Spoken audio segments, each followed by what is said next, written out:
प्रशासन न शुणिबारु रास्ता अवरोध कले ग्रामवासी।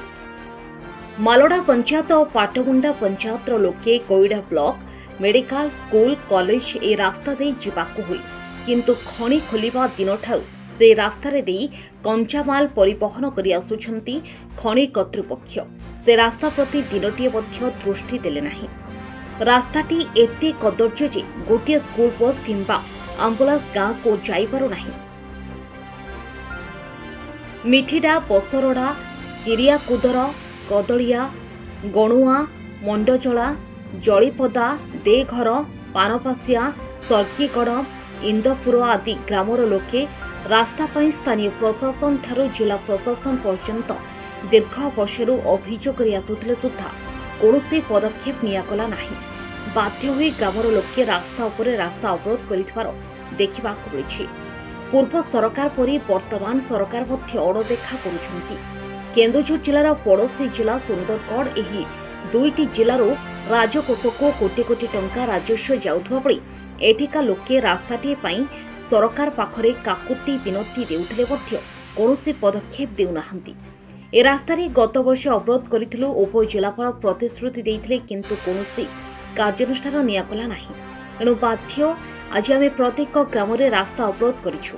स्थानीय प्रशासन जिला प्रशासन और खनि कर्तृपक्ष आसिबे रास्ता बनाजिबो, तापरे जे रास्ता छड़ा जिवो बोली ग्रामवासी माने कहिसंती। आपनको परिचय मु युव समाजसेवी बादलबारी कोईडा ब्लॉक। आज ये रास्ता अवरोध कर देखंतु आज्ञा ये दीर्घ दिनर दाबी आमर गणुआरू टेहरई छक पर्यंत दीर्घ वर्ष वर्ष हब रास्ता पाई दाबी करि आसचु, स्ट्राइक करि आसचु। आपण माने भी आगरू बहुत बार देखैछंती गणमाध्यम हिसाब रे कि सरकार को भी जणैछु, सब कलेक्टर को भी जणैछु, कलेक्टर को भी जणैछु, वीडियो को भी जणैछु।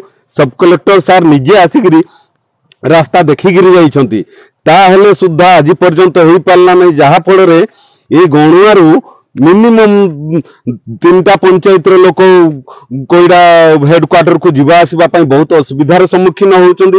रास्ता पूरा मरण जनता पाल्टी सारिची। एठी छोट गाड़ी आंबुलांस किंबा कौनसी भी स्कूल गाड़ी हो बा बाइक रे भी हो जीवा आसवा पूरा ठप हो जाइची। तेणु करी आज आमे प्रशासन को जनईगिरी कि आमे आज दिन अनिर्दिष्ट काल पर्यंत जे पर्यंत आसिकरी टाटा कंपनी एवं सेक्रागुड़ी ना कौन सेटा प्रकाश माइन्स खणी वाला आसिकरी ठिया नहीं हेबे एवं प्रशासन ठिया नहीं करी जेबे तक ये रास्ता काम न स्टार्ट हबो से पर्यंत ये धारणा जारी रहबो, स्ट्राइक जारी रहबो, रास्ता जारी रहबो, बंद करा हबो एवं एडी परिवहन पूरा ठप करा हबो। नीलांचल खणी रु जो आउ प्रकाश खणी रु जो ट्रांसपोर्टिंग चलची पूरा ठप करा हबो। आज एथि पई चारि ग्रामर लोक रुंड होइछंती जे हमर एनआईएल खणी ठारू थिबा तेरी छक पर्यंत मुख्य रास्ता मरण जनता पालटिछि। ए रास्ता अवरोध करिसंती। एम्बुलेंस स्कूल पिला जीवा आसिबा पई बहुत दुखर विषय। आपण माने सत्यता वीडियो माध्यम रे भी देखि परिबे। बारंबार लिखित अभियोग कला बड़ू कंपनी कर्तृपक्ष शुणु नांती। प्रशासन को लेखिकी जनइले प्रशासन भी किसी शुणु ना। प्रशासन आमर कोईडा प्रशासन जानी शुणी गालुआमी करूछंती ना को राजनेता छत्र छाया तले अछंती एपर्यंत किसी एक्शन मोड को जाऊ नांती। एणु आज एतिकी लोक रुंड होइछंती। आगामी दिन रे यदि काम नहीं हुए ताले रास्ता पूरा रोध हो। आम सरगढ़ समस्त गाँ भाईर समस्त बसीचु। एठारे बसवा कारण हूँ रोड रास्ता आम एनी टाइम जीवासा बहुत प्रोब्लेम है। आउ माने छोट गाड़ी तो छोट गाड़ी गोटे मेडिकल गाड़ी भी किसी जाई पाला नहीं, होमलेस जाई पाला नहीं कि गोटे स्कूल छुआ जीवा आसवा सुविधा हो पाला नहीं।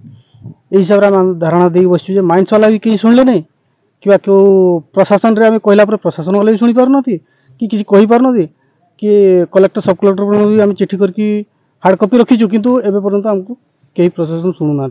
रास्ता जहाँ था माटी मुठे मुठे पकेबा साहस करके पकौना कि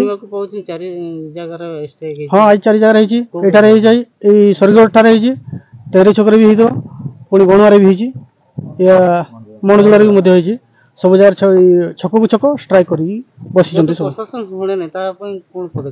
जदि प्रशासन न शुणे आगे आम यही लागिक रही स्ट्राइक आते दिन पर्यंत। सुंदरगढ़ कोईडारू जिला प्रतिनिधि निखोज नायक रिपोर्ट हर्षिका।